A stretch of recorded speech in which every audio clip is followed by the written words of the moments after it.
Welcome back to Cancer Out Loud, the Cancer Care podcast. My name is Christina Monaco, and I'm an oncology social worker here at Cancer Care.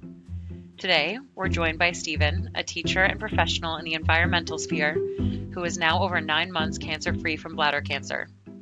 Stephen has been an involved member of the Bladder Cancer Advocacy Network, also known as BCAN, a proud partner with Cancer Care to support people in the bladder cancer community.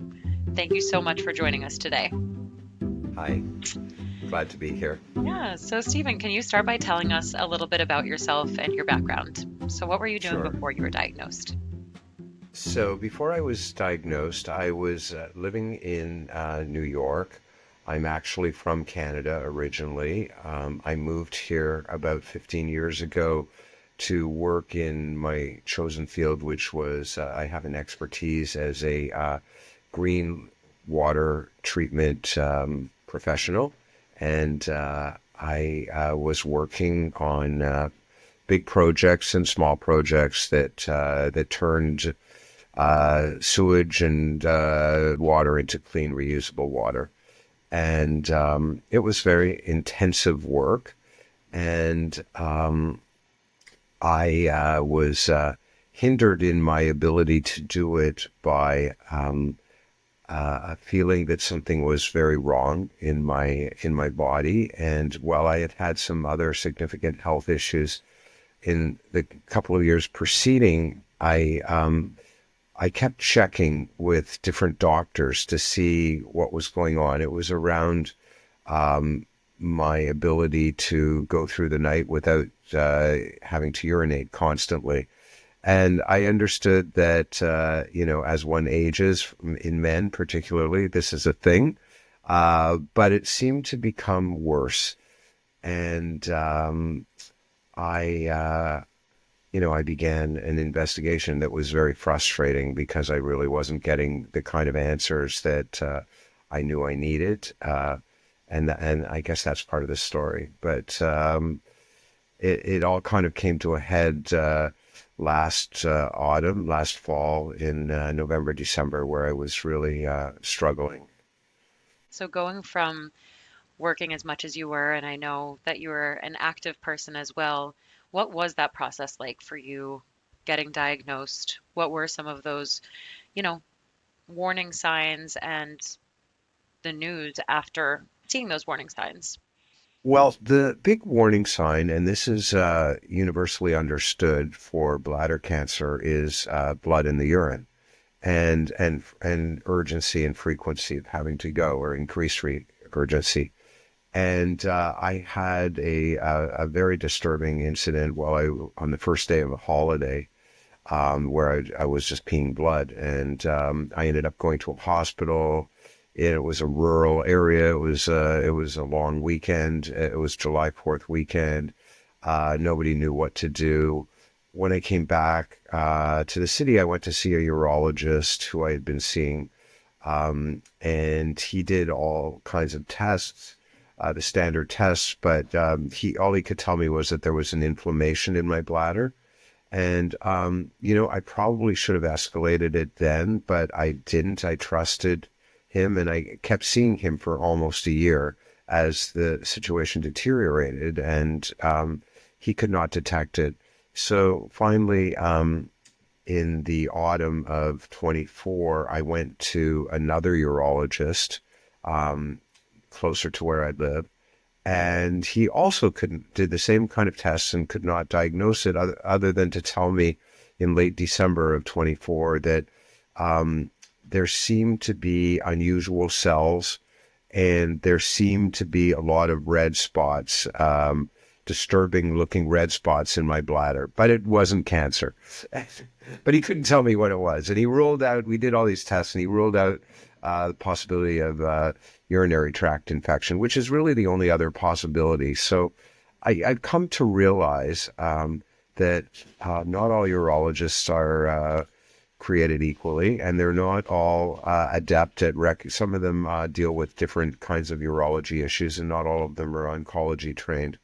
So again, I knew something was really wrong, and I was feeling weaker, and I just felt like something terrible was going on. And So I finally went to one of the bigger hospitals in New York City. I'm fortunate to have access to some of the best care in the world where I am. I went to one of the big hospitals where I had gotten other uh, medical stuff taken care of, and they immediately diagnosed that it was T1 high grade.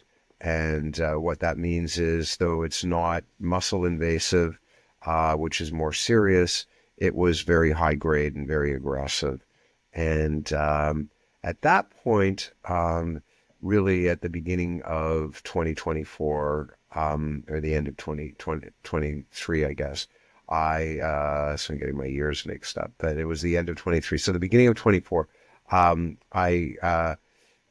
I had that diagnosis from that hospital, that yes, indeed it was, I was fortunate that I had a connection to one of the better cancer-oriented hospitals in the United States, in New York, and I was able to see one of the top guys, kind of one of the, the mavens, and the guy that writes the papers and that everybody talks about. So I felt quite fortunate to be in his care.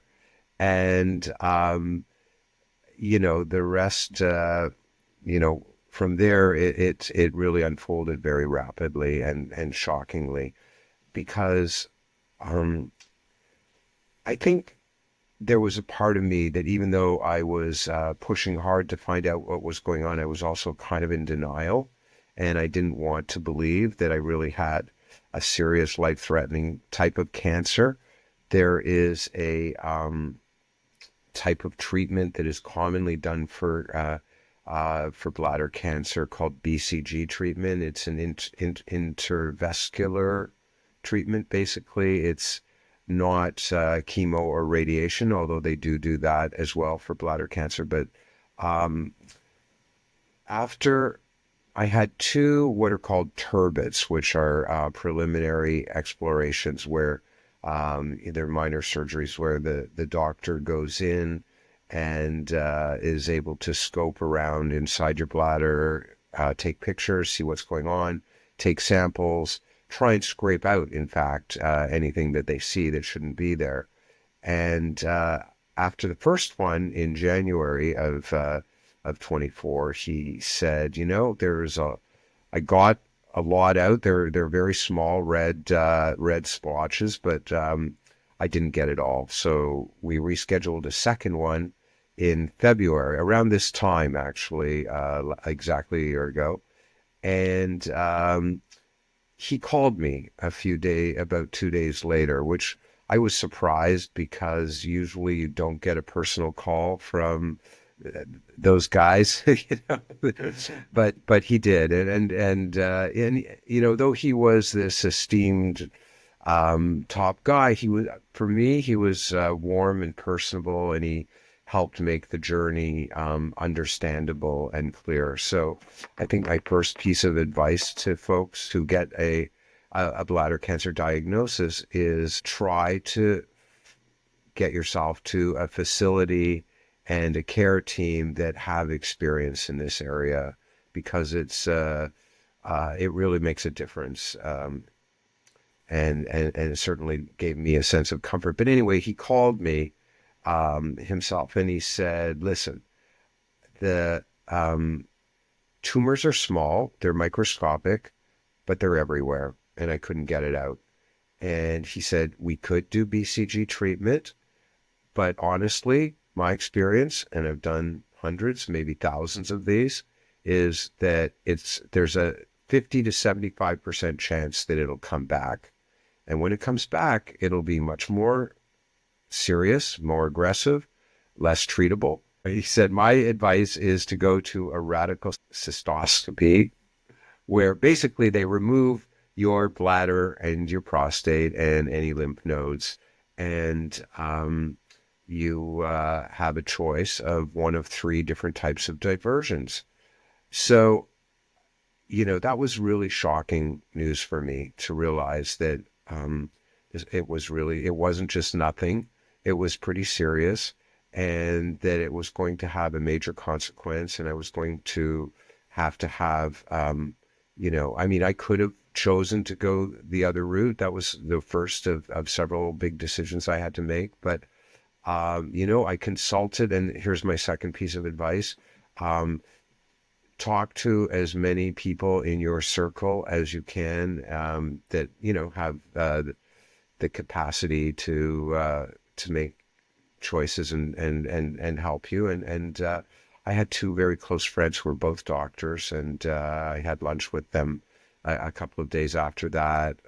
And without missing a beat, everybody said, once and done, just get it out. You've got cancer in your body. There's a chance to get it out. You're dealing with a wonderful institution and a guy that's done this multiple times. Why would you want to fight with this? And it's an interesting thing, I should say, as an aside. I go on all kinds of cancer support groups, from Reddit to there's an organization called BCAN and Cancer Care too, where there are testimonials and podcasts like this one where people share their experiences. And a lot of people talk about fighting to save their bladder. And I saw that really quickly as a futile goal. I just thought, if there's another way to deal with this that has a much greater chance of success and expediting to the goal, which is to get the cancer out of my body, then why would I want to fight it? And I spent a lot of time talking, reading, educating myself. BCAN has an outreach program where they pair you with people who have undergone one of the different choices that you can make as far as the diversion. And by diversion, in case anybody doesn't know or isn't familiar, it really means the replacement of your bladder. How do you void yourself? How do you get rid of the urine in your body? And there are three options, really. One is a neobladder, which is an amazing thing where they recreate a bladder based on taking a part of your small intestine and literally creating a sac and replacing it in your body. And it works similarly to your real bladder, but we'll go into that afterwards. The other options were to have a bag attached that you change. And then there was another one where you can have an internal bag inside your body and you have a stoma and you have to drain it with a catheter. Neither of those options were in any way appealing to me. I've always been an active person. I love to go to the beach. I love to bicycle. The idea of having a bag of pee attached to my body seemed really unappealing, but it was all going to be dependent on what they found on the day of surgery, because if the cancer had spread outside of my bladder itself and into the urethra or anywhere else, then it wouldn't be possible to do a neobladder, which was his recommendation and ultimately the choice I made. So I had these two really important choices to make. One was whether to go with surgery, radical surgery, and remove the bladder, and the other was which way to go from there. And so I chose to have a neobladder, and thankfully, when the surgery happened, there was no cancer detected in the areas that would have limited that possibility. So, Wow. I know that, you mentioned many things in that. First, the idea of access, where you were geographically and you had this access to these kind of powerhouse hospitals in the city, but also just the shock of the diagnosis, the impact on your quality of life, and then the big choices that you had to make. Once you did make that choice and you decided on the surgery, can you tell us a little bit more about the treatment journey and that process? What was it like during and after surgery? so it's a big surgery. It's one of the most complex surgeries out there, I think. It's right up there with triple bypasses and things like that. It's a 8 to 10 hour surgery. The third big choice I then had to make was whether to stay with the doctor that I had chosen at the institute that I had chosen or who does basically traditional open surgery where there's no robotic aspect to it, and it's it's the old way where he really works with his hands. I felt it.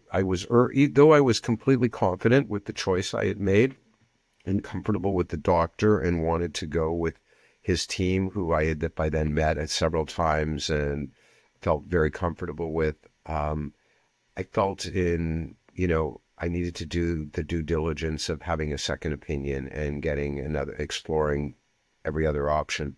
And again, lucky to be in a big city like New York where there are other options.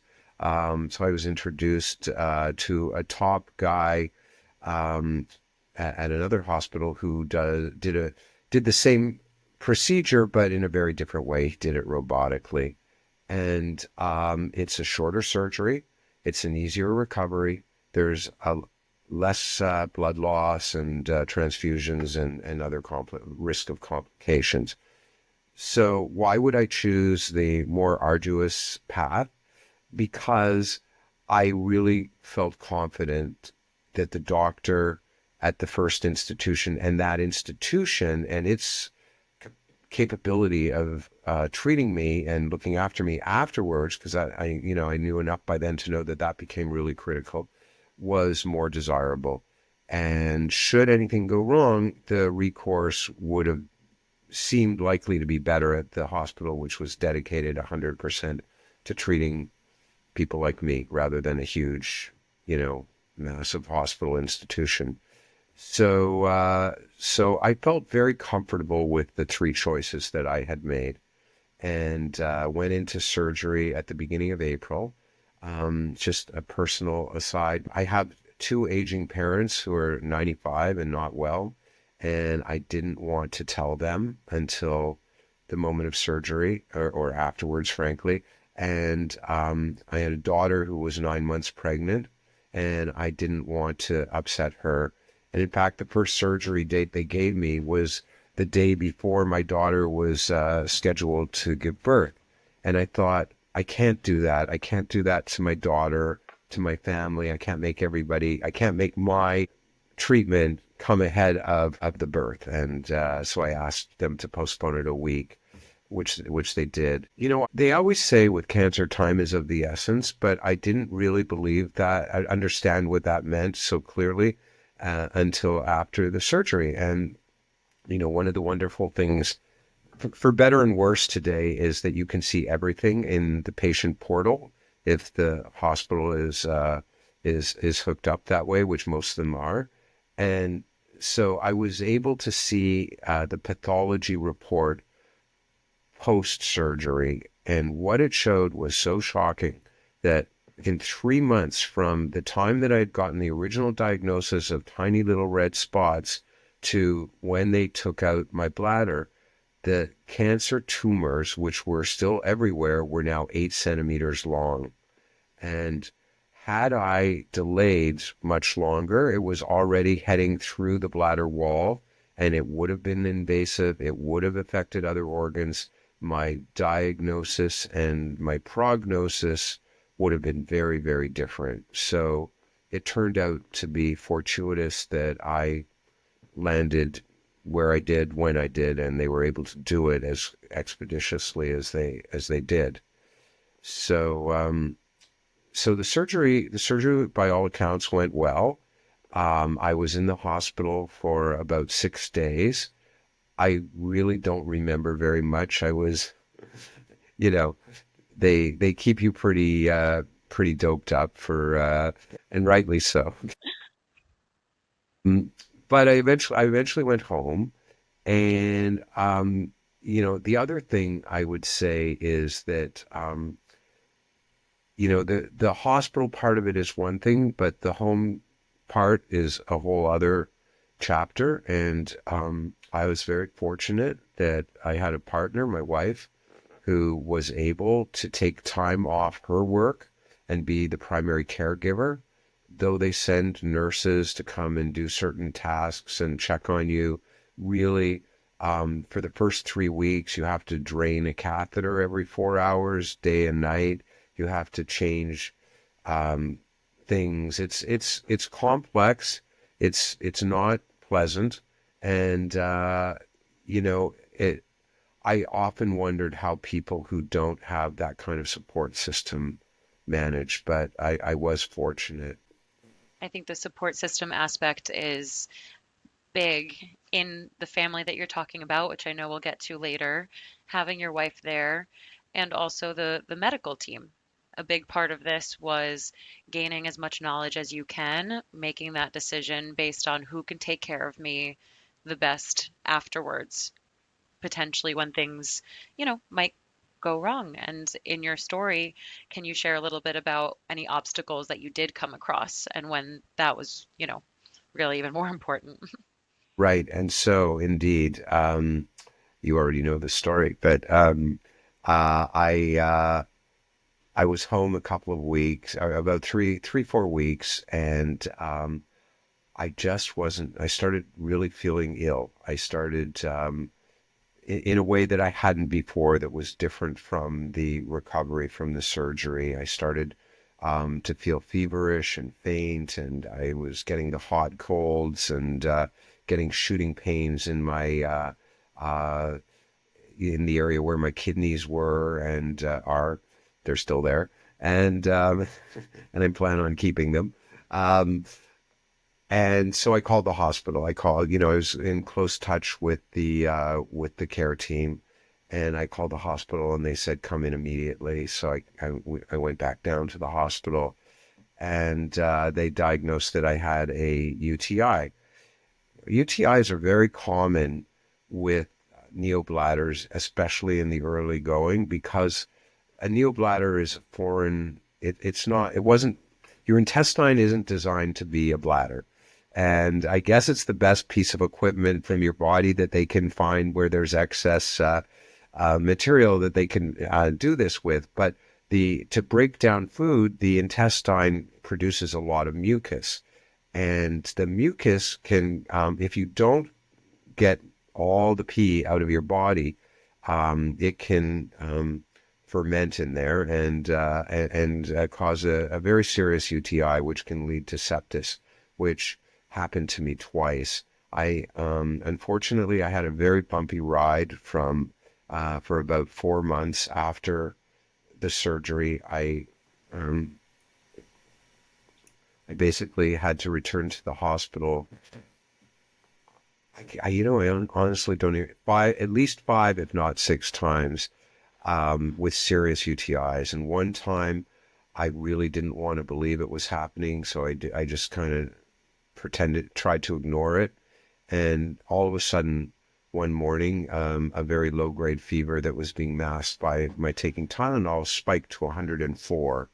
And I had gone septis, and my wife literally carried me out of our home to a car service we had called, and I could not walk. Like in the movies, I literally was seeing white light. I was like, felt like I cannot make it. I just wanted to lie down on the sidewalk in front of our building and curl up in a ball. But my wife thankfully carried me to the car, and we got to the hospital. And one of the wonderful things about, again, being part of a system that is, specifically oriented towards this, it just took a phone call, and they were waiting for me. They knew exactly what to do. They rushed me right into the ICU. The part of my doctor's care team was waiting for me, and they immediately pumped by IV, heavy duty antibiotics, in which began the process of healing. But it was very serious, and it was touch and go. My wife actually, literally, she tells the story, and I it's not funny, but I guess it's like gallows humor. But she called a friend who who's a lawyer to ask how you get a body back to Canada, because she was sure I was going to die, and it was that serious. And for me, it was just a blur, but it happened again. I recovered. I started to get better and stronger. And then I thought, okay, I can do a trip home and meet my new granddaughter and see my parents, see my family. And that was in June. And I'd been looking forward to this trip. And while I was really nervous, what if it happens again? Um, sure enough, I got to Toronto, and the second day I was there, I started to feel sick again. There are certain other signs I won't go into, but everything was screaming UTI. Thankfully, I had I have a very close friend there who's a doctor, and he was able to get me a test, though it was a Sunday.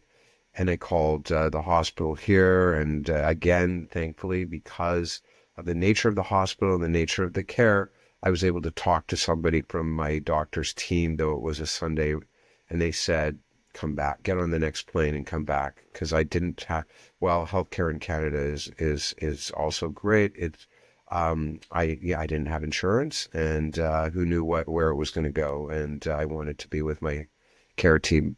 But it was one of the saddest trips of my life. I had to leave before I could really spend any time with my people, and taking a midnight flight back to New York on a Sunday, and you know, take arriving in the emergency room at 2 o'clock in the morning, and then there for another week. So that was how I spent the summer of 24, in and out of the hospital. But eventually they decided that this was beyond the cancer care team, though not typical, but not abnormal. This happens. And so they finally hooked me up with the infectious disease department. Now, not that they hadn't been involved in monitoring and doing the testing, but they kind of took over, and they have to do all kinds of very complex cultures, because apparently these UTIs are very, very difficult to treat, almost impossible by oral antibiotics. I had to have an IV into my heart, that for one of these experiences we had to take home, and have a nurse come to administer the antibiotic, which had to be given every 8 hours. It was awful. It was a really arduous, torturous journey. Christina, you and I were talking during that period, and you may recall, like every time we were supposed to have a session, I had to cancel because I was in the damn hospital again. And Yeah, it you was, mentioning the couple of UTIs. I think it was six. I think there it, were a couple of I, sessions in a row that we didn't, I was always hoping that you hadn't been at the hospital the last time in the last 2 weeks.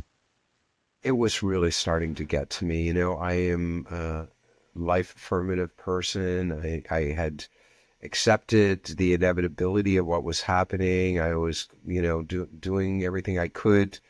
But by the fifth or sixth one, in the middle of the summer, to be in that hospital yet again, it's like, I just like, is this my life? Is this how this goes? But thankfully, wonderful doctors in infectious diseases, again, as caring and as dedicated as the men and women that were looking after me in the oncology surgical end. And they came up with two different medications. One a very strong antibiotic, and the other one is similar to an antibiotic. I take these two medications, and I have been taking them since August. And thankfully, I am disease free. I'm cancer free, and I have continued to get stronger and better since. Beautiful. And that's really something to celebrate. And so much of what you're talking about, it sounds like a big theme is listening to yourself, knowing yourself well enough to be aware of those red flags, listening when you feel them, and relying on the people around you to really provide you with support. And I know in the past when we've spoken, you've described this as a biological, psychological, social, and spiritual journey. Can you touch on some of those other aspects? Of course, physically, we know how it's impacted you, but how has it impacted your relationships with your family, your mental health, your spirituality? One of the things I was just we were talking about this in a cancer support group that I go on, there's a New York group, and we meet once a month, and there's a neo bladder group, and we meet once a month. It's like we always say, welcome to newcomers, welcome to the club nobody ever wanted to join, but it's a very exclusive club, and lots of support and good information there. And I've learned, in a way, you learn more from other survivors than you do necessarily from the medical people, because people that are actually living with this, experiencing it, trying to reintegrate the medical limitations back into their lives, these are all really important things. So I urge people to find that kind of support. Cancer Care was invaluable. The work we did together was really, you know, I felt like I had I had various support systems. I had the medical support system, I had the family support system, and I had the psychological therapeutic support system. But there's also a spiritual aspect to this. Being, let's be honest, being confronted with one's own mortality. I mean, I, at one point, actually had this wonderful doctor, a hematologist I was seeing, because um, my blood levels were so low. That was another early warning sign I forgot to mention. I was so anemic, I was so weak, and I needed iron transfusions a number of times. But this doctor who ran that clinic sort of adopted me in a way, and we became close. Like when I told him my actual final diagnosis, he gave me a hug. Yeah, it was like we were both kind of crying. And but he looked at me and he said, "Well, we're all going to die of something one day, but let's just hope it's not today." But no, but it was like, it really kind of made me realize, it just made me conscious of my own mortality, and not to sound doomsdayish or morbid, but, I'm not so young, but I feel young. I feel like I have a lot of living to do. And, the prospect of having something in my body that was going to kill me, or something that even now that can come back and kill me, coming to terms with that requires a certain degree of acceptance, and, I use the word surrender a little bit, and just accepting. And so while this may sound like a cliche, it certainly made me aware of what really mattered in my life and what didn't matter in my life. And I resolved that if I got through this thing, that I would really try and focus on more fully on the people that I loved, that loved me, that supported me, and do things that gave me a sense of fulfillment and happiness, because who knew, right? And yeah, I mean, anything could happen. And sort of coming to terms with that was like a really big deal, and emotionally, psychologically, spiritually, and physically. Yeah. So, as I said, I did therapy. Um, I meditate, not always, but sometimes, especially when I'm lying in bed and my mind starts racing, and all those morbid what if thoughts start coming in. What if I never see my parents again? What if I can't, play with my grandchildren? What if I never see my wife again? These are terrible things to contemplate. But I found that for me anyways, I would just try and I taught myself how to go into the zone and just kind of let go of that stuff, and just breathe in good things and good thoughts and good memories, and breathe out the bad stuff. And like literally, like breathing in my favorite beach, my favorite moment, my happy place, and breathing out the darkness of cancer and death, and all that stuff. So I still do that when I need to, and that helps. I can't always get in the zone, but I that's a tool that I've learned to use. Yeah, absolutely. And I know that you have a lot of tools, and you've touched on, our work together here at Cancer Care. You've also mentioned your involvement in BCAN and what you've gotten out of it. Can you share with us the importance for you to give back and to talk to other people about your experience? and sort of your advocacy in that? Sure. Well, you know, I had learned earlier in my life through other struggles that where people helped me immensely overcome personal issues that, you know, sometimes you would think, how can I ever repay you? You gave so much of yourself to help me. And the answer always was give back to somebody else.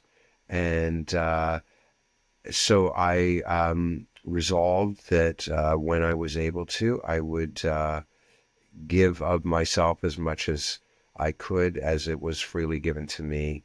As I said, BCAN has this wonderful program where they set you up with somebody who had a neobladder to talk to them, somebody who had an ileoconduit, somebody who had the pouch, and you can talk it through with them.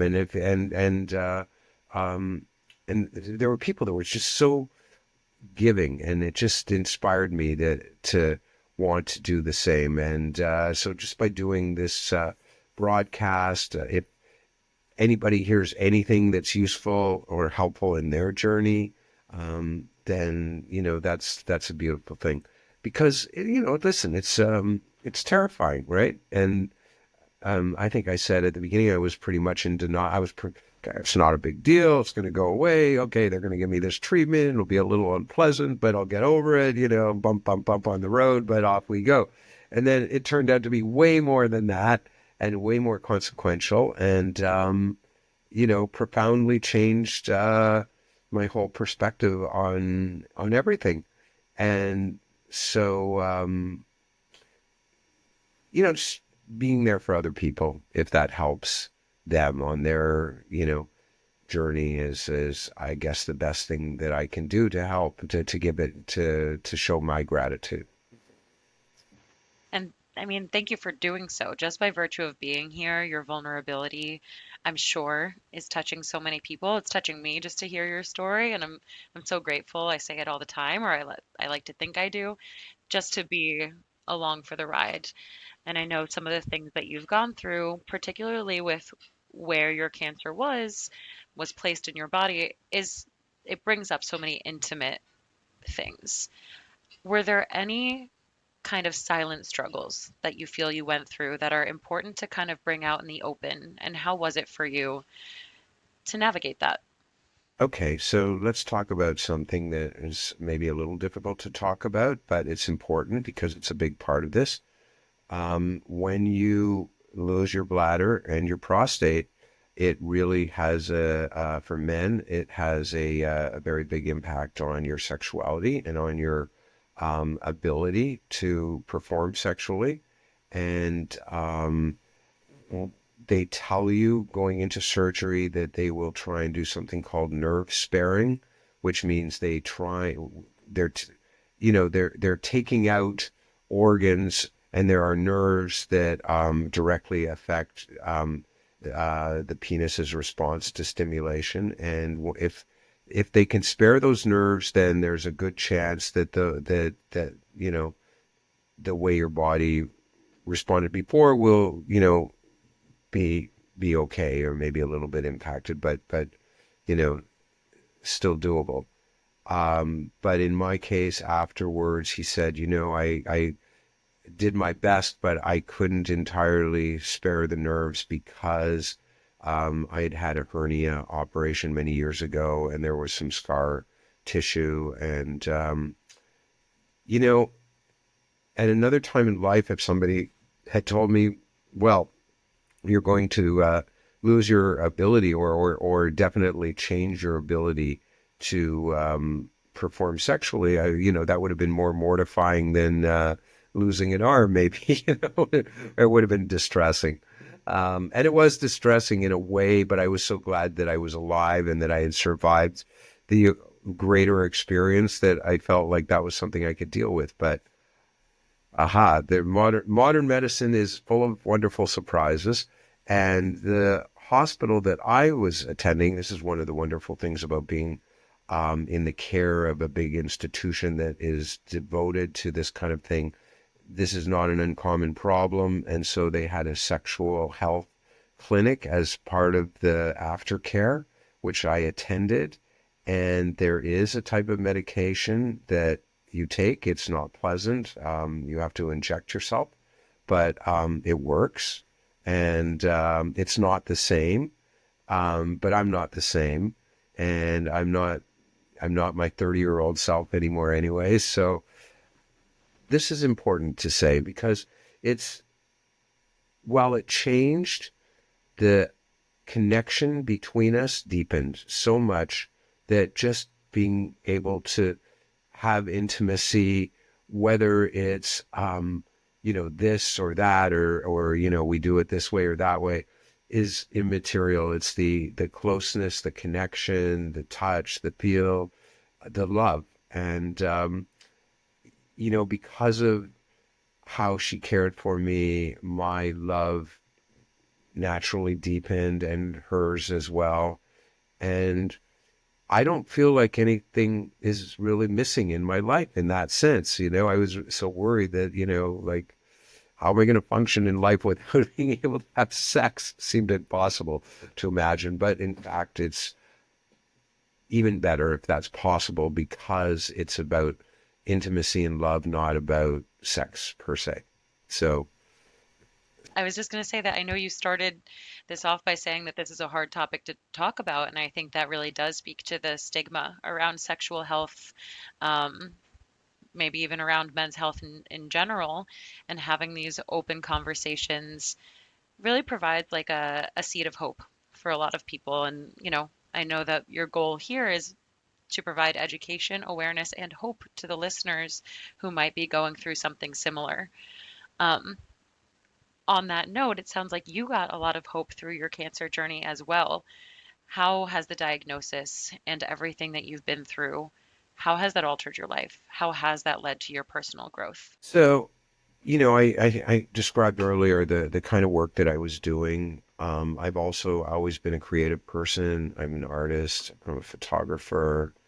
Um, I'm a teacher, an educator. And the work that I was doing before was very intense and demanding and stressful. I was working on big projects that required large amounts of funding, government approvals, a lot of different stakeholders buy-in. It was intense. And I just didn't feel like I wanted to go back to that intensity and that life. And frankly, during the year leading up to the actual surgery, as I got weaker and weaker, my ability to work at the level that I really needed to make it be successful um, waned. So as I kind of moved further away this past fall from the last of the UTI hospital visits and started to actually believe that I wasn't going to end up in the hospital. I mean, I was always like felt like there was somebody with a gun walking behind me, and like at any minute, I was going to end up back in the ICU. It was like my worst nightmare. And I tried to not give it any juice and feed it, but it was hard to ignore after 5, 6, times.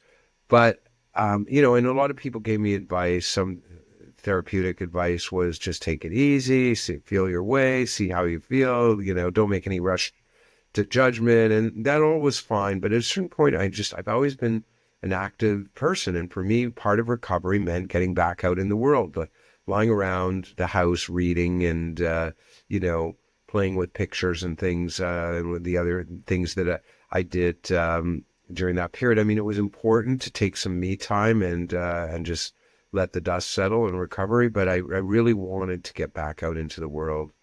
And so I was fortunate that I had a teaching degree from way back, and I thought I could teach. Part of my job with the environmental stuff was educating people and mentoring people, and I had interns and stuff.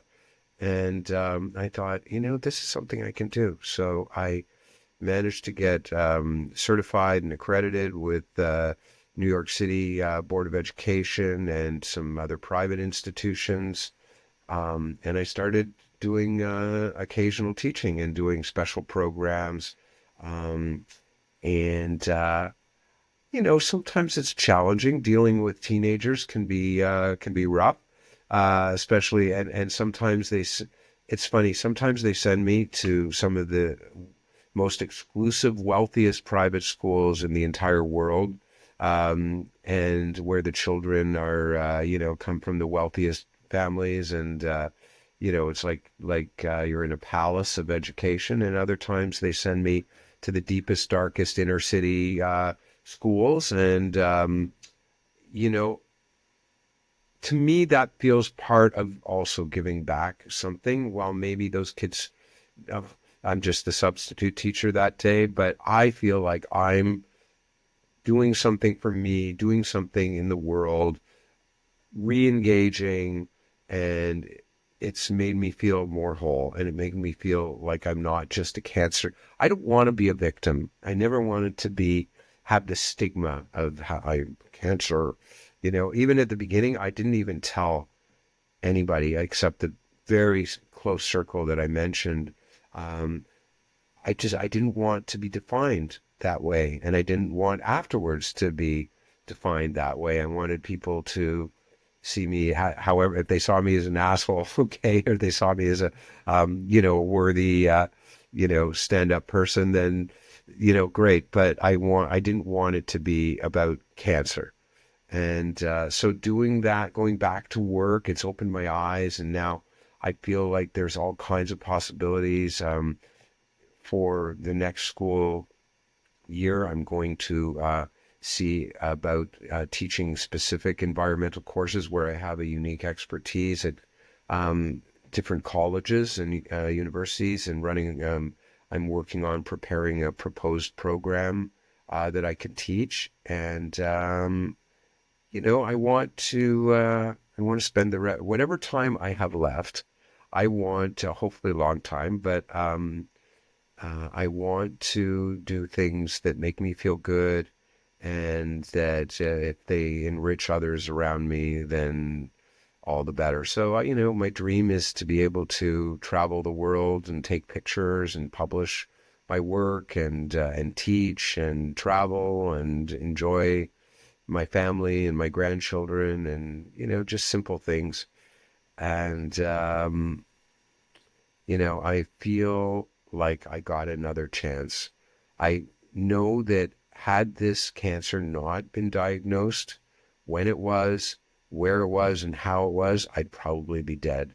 And I don't say that to be overly dramatic, but, in 3 months, those tumors went from virtually non-detectable by two urologists with all the toys and equipment, to being, full-blown 8 centimeter invasive, kill you cancer. And so I'm grateful that for whatever reason, um, I was given another chance. And so I want to make the most of it.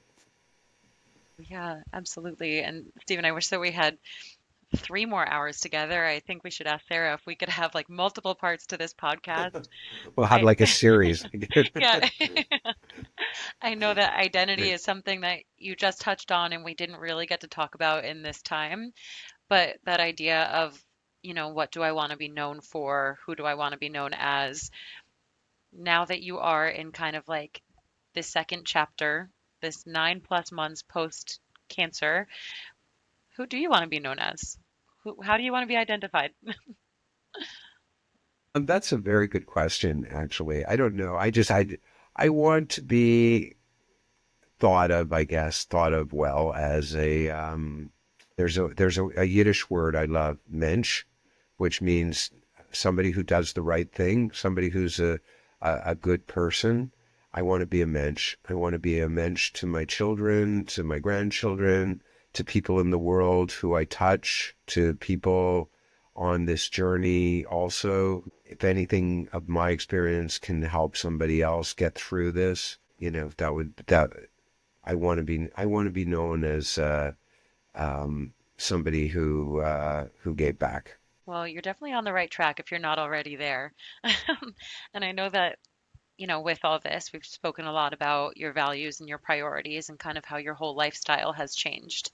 And it sounds like, the value and the priority now is to give back. You were given this second lease on life, for lack of better words. And now you're going to go forward and use that to give back. So, with that, do you have any closing messages for our listeners? What would you say to somebody who might be going through something similar? Find the best care that you can, and then trust those people, trust those doctors. If they have the capability and the experience, they know what's best. I had a shocking experience. Just to illustrate the point, I had a medical thing happen that was somewhat related, but not directly. I had to go to a small local hospital, and I had to tell the attending OR doctor that I had a neobladder, of course. And he looked at me and he said, "What's a neobladder?" Oh, God. Where where do I even start? I got after that, and at the urging, and this is where good information from other survivors, people wear medical alert bracelets, because if I don't void every 3 to 4 hours max, then there's the risk that because a neobladder, it doesn't just come out the way your normal bladder works. You have to really work at learning how to void yourself and how to possibly catheterize yourself. And these were things that were really scary to me. And I think I struggled with them at the beginning, and they led to possibly to more complexity with the UTIs. But I was going to say, so I got this wonderful medical alert bracelet that on it, it has the description of what, if I end up in an emergency room unconscious, somebody will know what to do. But yeah, I would just say, gather the people you love around you, and take their advice and support to heart, and trust the medical team to give you the right advice, and after that, it's in God's hands, and whatever happens happens. But medical science is pretty great, and if they catch it early, it's completely survivable. Thank you so much. How has Cancer Care helped to support you through this journey? So cancer care was great. I stumbled onto cancer care early on. Um, I didn't know it existed. I didn't even know BCAN existed. Why would I?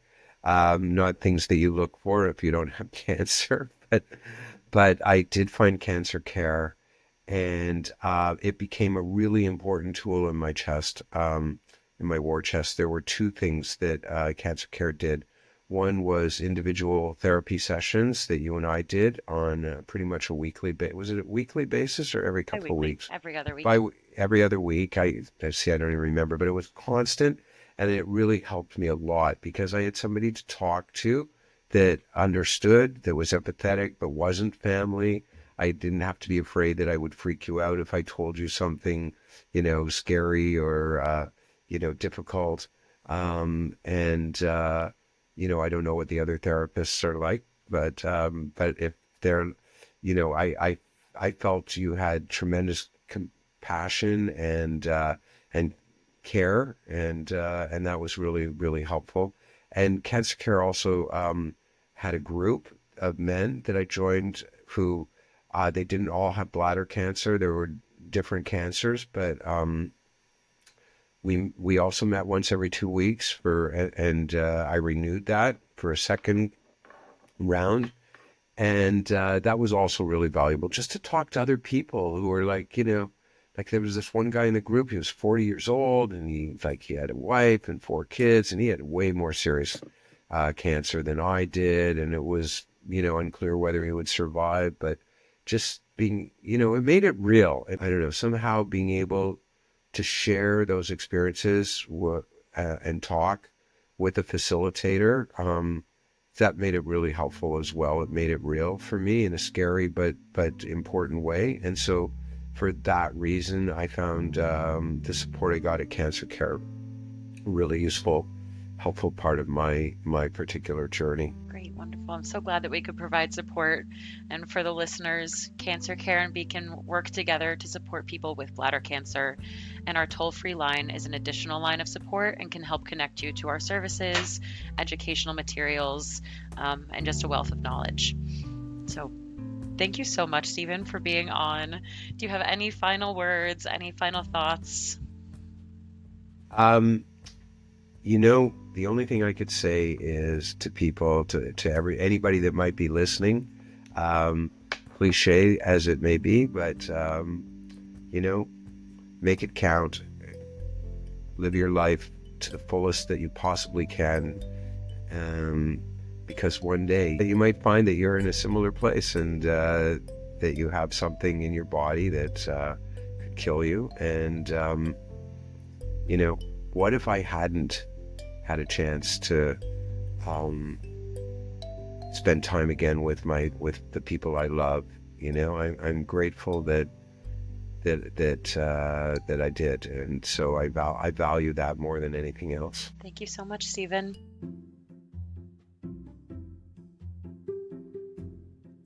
Thanks for tuning in to Cancer Out Loud, the Cancer Care podcast. Cancer Care is the leading national nonprofit organization providing free professional support services, including resource navigation, cancer-focused counseling, support groups, educational resources, and financial assistance to anyone affected by cancer.